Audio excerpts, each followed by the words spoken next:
Muy buenas noches.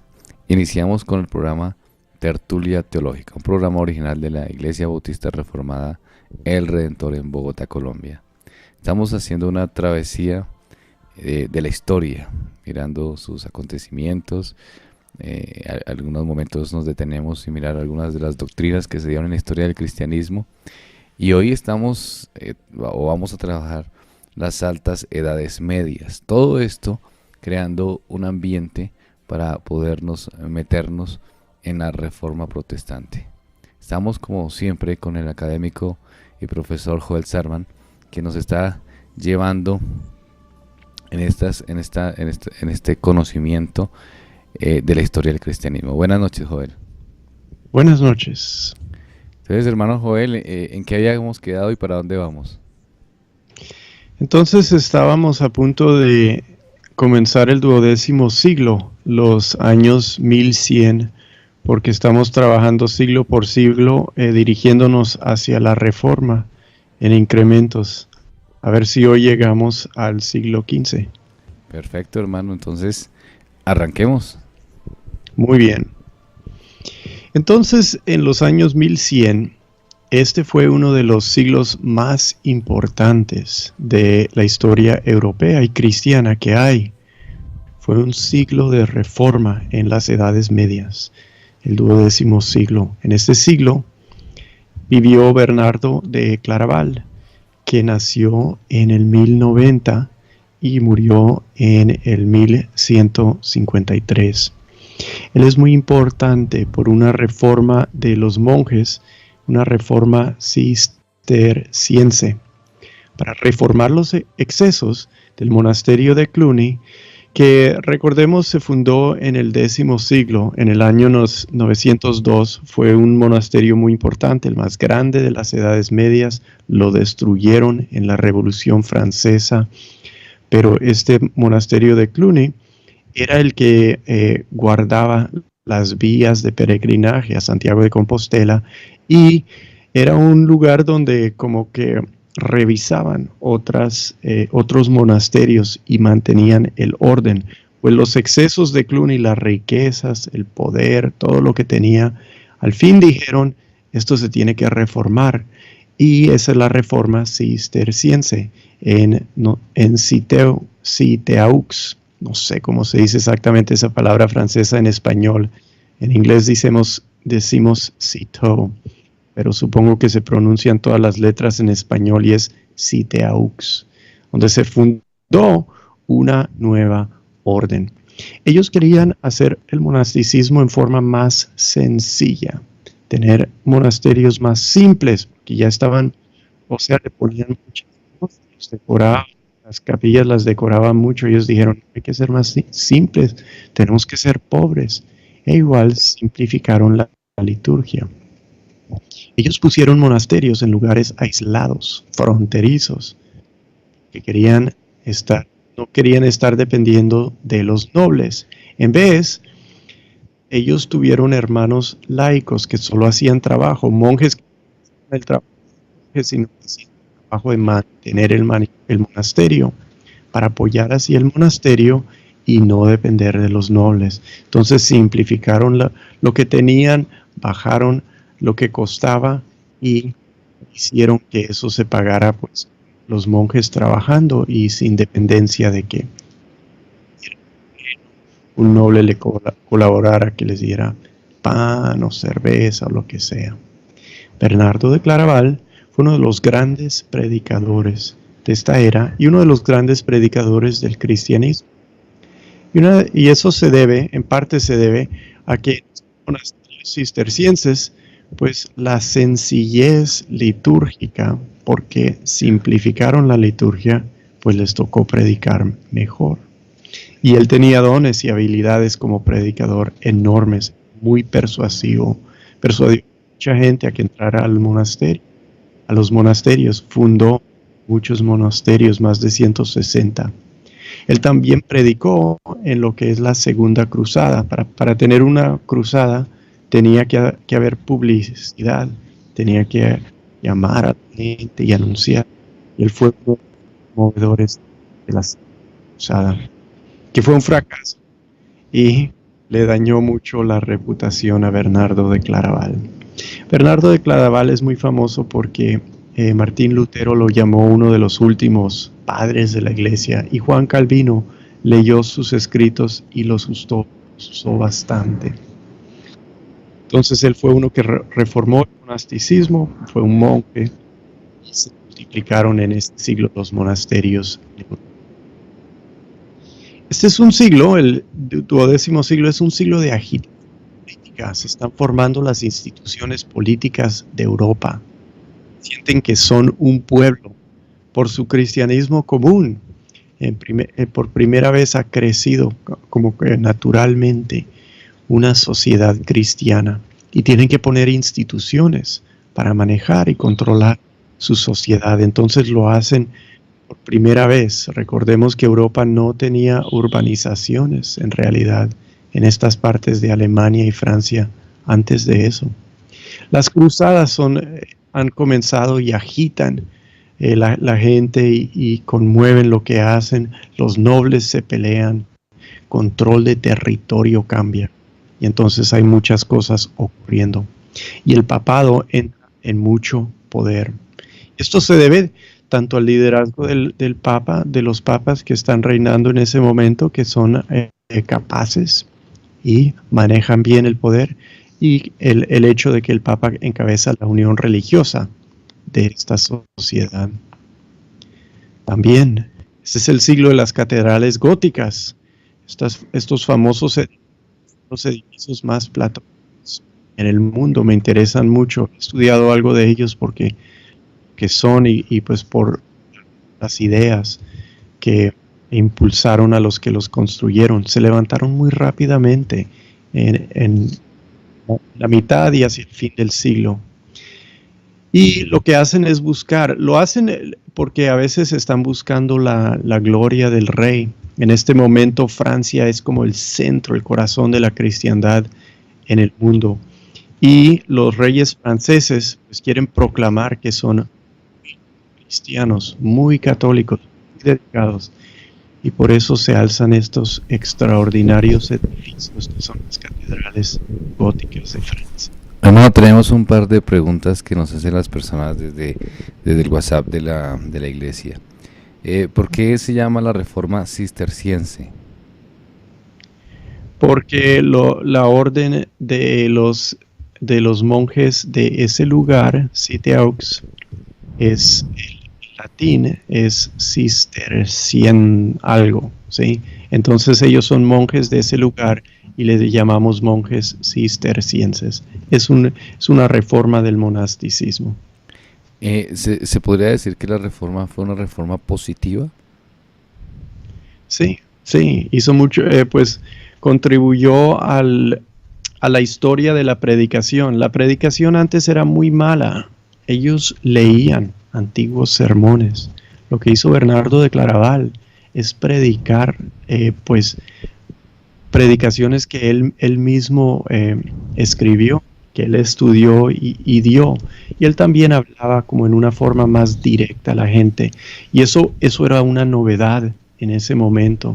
Entonces, eso de que alguien le hable directamente en un sermón, se dirija a sus necesidades y lo que uno está pensando, pues fue algo muy positivo. También esta reforma realmente impulsó que mucha gente pues entrara al monasterio. Y hay una cosa buena en eso, o sea, nosotros somos protestantes y no nos parece tan buena idea entrar al monasterio, pero los ricos que entran al monasterio pues no se ponen a pelear si entran al monasterio, no están en la holgazanería, no están aburridos buscando pleitos y haciendo problemas, y entonces en ese sentido es bueno y organiza la sociedad. Es decir, nosotros podemos darnos cuenta que a veces estamos tan acostumbrados a escuchar los sermones y pensamos que esto siempre fue así, ¿no? Pero no lo fue. En muchas épocas, digamos, como explica Joel, era por medio de lecturas de antiguos sermones. Así era la exposición. ¿Y cómo más era? Ellos tomaban antiguos sermones y decían, mira, yo no puedo, tú no puedes, pues algunos eran analfabetos y no daban sermones. Y estaba muy decaído el cristianismo porque no había civilización en Europa. Entonces, algunos eran analfabetos, no daban nada, casi no podían ni dar la misa, no sabían latín muy bien. Otros podían leer y ellos decían, bueno, yo nunca voy a sacar un sermón como los de San Agustín o los de San Gregorio, de San Jerónimo, entonces voy a leer el sermón de San Jerónimo para este día. Y eso es lo que se hacía. Se volvió muy aburrido. Y yo creo que eso es parte de la razón por la que construyeron una liturgia más diversa, o sea, para entretener a la gente, para que tuvieran algo en la iglesia que hacer. Y en la Reforma Cisterciense, pues, podaron lo que es esa liturgia elaborada y por consecuencia, pues, les tocó predicar más y predicaron mejor. Es interesante pensar en cómo mantenían su fe firme, pues con tan poco, ¿no?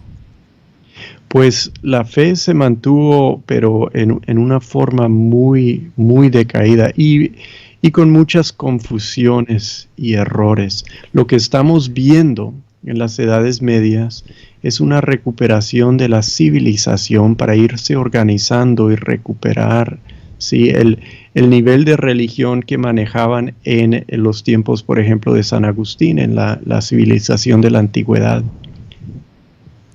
Otra pregunta que nos hacen es la siguiente. ¿Por qué catedrales góticas? Es decir, la palabra góticas. Góticas viene del pueblo que ahí vivía, los godos.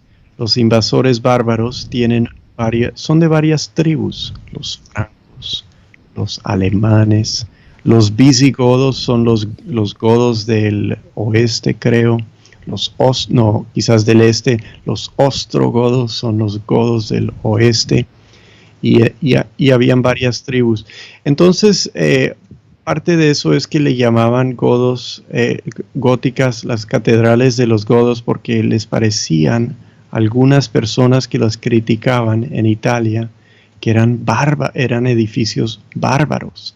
Y entonces les pusieron el nombre de esa tribu de bárbaros. Muy bien, hermano Joel, entonces sigamos adelante. Muchas gracias. Ok.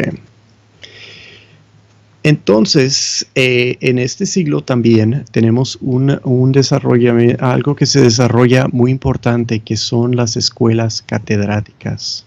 A medida que crece el comercio y la prosperidad en Europa, están creciendo también las ciudades, se está urbanizando el lugar. Y a medida que esto sucede, pues las escuelas en las catedrales se vuelven importantes. Y estas escuelas catedráticas dan lugar a la institución cristiana de la universidad, que es una institución muy importante. Estas escuelas catedráticas son lugares donde llegan profesores ambulantes y se mueven. Se llaman escuelas catedráticas y se distinguen de la universidad porque surgían y desaparecían, y en un momento pues había algo en París y en otro momento era en otro lado. Se movía la gente de un lado al otro en esas escuelas catedráticas. Eventualmente quedaron puestas facultades permanentes en París y en Bolonia y luego en otros lugares. Las escuelas buscaban formar al clero, porque el clero no sabían hacer las cosas. No había estructura formal para esa formación necesaria. Entonces, ¿quién los educaba? Pues buscaron hacerlas con las escuelas catedráticas y esas dieron lugar a lo que es la universidad. E igual buscaron formar al clero para formar al pueblo. La necesidad era, tenemos un pueblo cristiano, pero nadie sabe cómo portarse, cómo hacer las cosas. Hay que formar a la gente, hay que predicarles. Entonces, es en eso que surgen esas escuelas catedráticas y de ahí vienen los primeros manuales de predicación. Uno que yo leí es de un hombre que se llama Alan de la Isla, un francés, que escribió el primer manual de predicación, que dominó mucho de la predicación en las edades medias, hasta si uno lee los primeros sermones de Martín Lutero cuando era un monje. Él predica según este manual escrito en el siglo XII. Es decir, la universidad comienza en Europa por la necesidad de la formación de los cleros, podríamos decirlo. Por la necesidad de formar a gente para que pueda predicar a la gente, para Exacto. que la sociedad en general tenga enseñanza cristiana, sí. Inicia el concepto de universidad en general, ¿no? Desde esto no han existido realmente, pues hay cosas como universidades en el mundo árabe, que en este momento es mucho más avanzado, pero no es realmente igual a la universidad europea, que ahora es la universidad de todo el mundo, en todo el mundo. En ese momento, entonces, ¿cuáles eran los programas académicos? Me imagino que básicamente la teología. Eran dos cosas. Entonces, en París tienen una facultad de teología y especializaban en, vamos a avanzar la teología.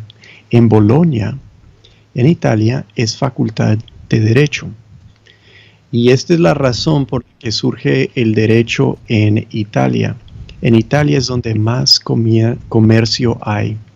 Intercambio social, se está mezclando la gente, vienen y van. Y cuando eso ocurre, la gente tiene problemas, hay pleitos, van al magistrado, le dicen, decídame esto, que este fulano me está haciendo esto y lo otro. Y entonces empiezan a tener que manejar las leyes en forma más precisa. Vienen situaciones nuevas, dicen, ¿qué hacemos?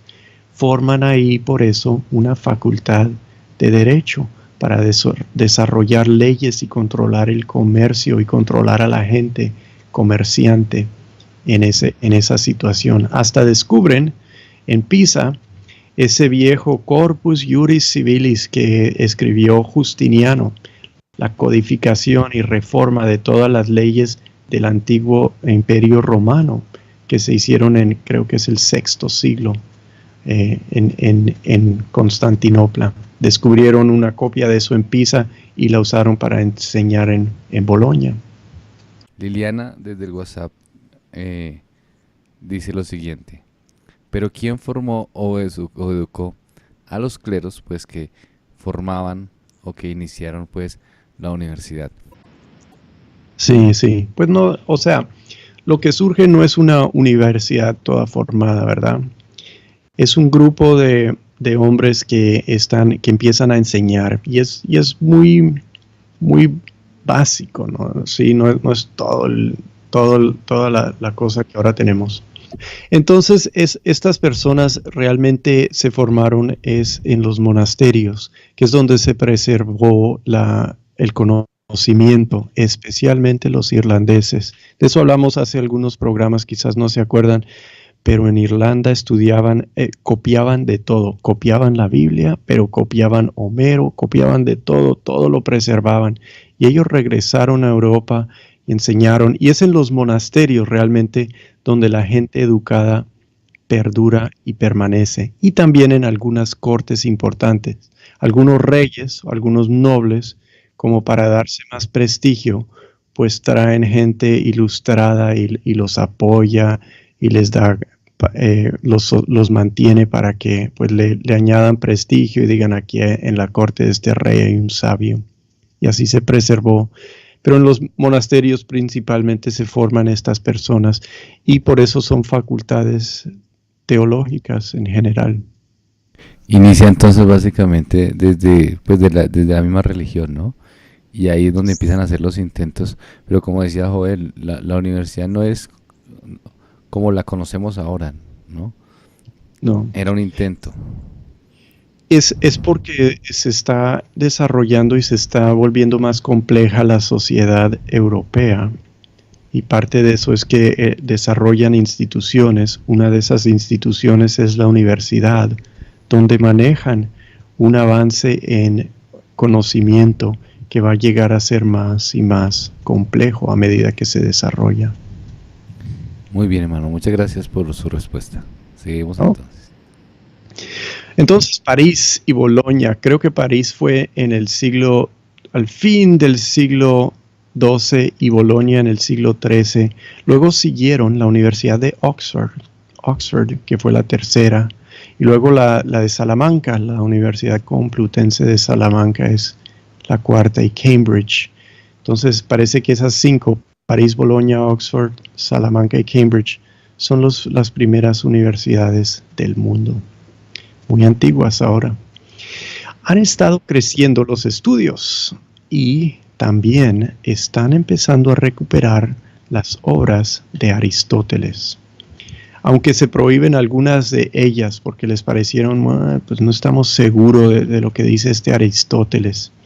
Recordemos que en el pensamiento avanzado suelen ser más platónicos o neoplatónicos, que tienen algunas obras de Aristóteles, pero ahora por contacto con Constantinopla, especialmente en la Cuarta Cruzada, cuando no fueron a Jerusalén, sino que atacaron a Constantinopla por un error y por varias cosas malas que hicieron en Constantinopla, tuvieron contacto con libros escritos en griegos y muchos libros clásicos, y de ahí las sacaron para Europa. De hecho, Tomás Aquino le escribió a su amigo, le dijo: tradúzcame a Aristóteles, que quiero saber más, deme mejores copias. Y fue por eso que eso ayudó que desarrollaran las universidades, que se pusieran a leer Aristóteles. En este tiempo, Pedro Lombardo escribe su manual de teología que se llama Las Sentencias. Este va a ser un libro de teología, el libro más influyente hasta la Reforma en la teología occidental. Entonces, por 400 años es el manual, es el tomo básico de teología. Todo el mundo lo lee, todo el mundo lo comenta, lo consulta, lo trata, influye en todos. Es un libro de dichos de las autoridades, es decir, de los padres de la iglesia. Lo que están haciendo, están tomando, porque es muy caro copiar todo un libro, porque más gente necesita usar libros para estudiar, están creciendo las escuelas. Entonces lo que hacen es copian los dichos, ¿sí? No copian todo lo que dice Agustín, pero toman algunos de sus dichos, unas sentencias, unas oraciones de aquí, otras de ahí y de varios otros, y hacen como un compendio. Esas son las sentencias de Pedro Lombardo y las organizan por temas. Y esto ayuda a avanzar lo que ahora conocemos como la teología sistemática, porque quieren enseñar, no pueden distribuirle a todos libros, copian pedazos de libros, los ponen en un libro, y ese es como el manual básico, las sentencias. Entonces lo que escribía, por ejemplo, cuando estudiamos a San Agustín, a los padres de la iglesia, esos escritos eran de la vida de la iglesia, eran contra herejes, eran de diferentes temas específicos, pero aquí vemos ya como una estructura más ordenada, ¿cierto? Aquí se está buscando como algo, como algo más, pues, sistemático, como nos estaba diciendo Joel, ¿no? Sí, o sea, queremos saber qué es lo que dice Agustín sobre la iglesia, pero también queremos saber lo que dice Jerónimo, lo que dice Crisóstomo, lo que dice este otro. Entonces, tomamos los pedacitos de lo que nos parece importante y los ponemos todos juntos para que el estudiante pues pueda estudiar el tema, lo tenga ahí en esa parte del libro, y así van desarrollando temas. Y empieza a ser coherente su teología en relación sí, con los otros autores, en relación con sus vivencias, en relación a lo que ellos están estudiando y su propia práctica, en el caso particular de lo que estén estudiando. Eso por un lado. Sí. Por el otro lado, ¿qué afectación tenía el estudio de Aristóteles? Sí, esa es una buena pregunta. Regresando a lo que comentaste antes de hacer la pregunta, estamos hablando de que están comparando también, que dicen, y están encontrando, en el caso de Abelardo, están encontrando contradicciones y las quieren reconciliar. Es por eso que desarrollan un método en el siguiente siglo, el 13º siglo, de reconciliar las contradicciones que aparecen en las autoridades y así manejar una forma más sintética y se vuelve más coherente. Esto nos sirve para responder a la pregunta de Aristóteles, porque Aristóteles les ayuda en cuanto a desarrollar la teología como una ciencia. A Aristóteles le interesa la ciencia y él dice, la ciencia de cada cosa tiene sus propios principios, es decir, no estudias todas las cosas igual. Cada disciplina tiene su método, tiene su forma de proceder.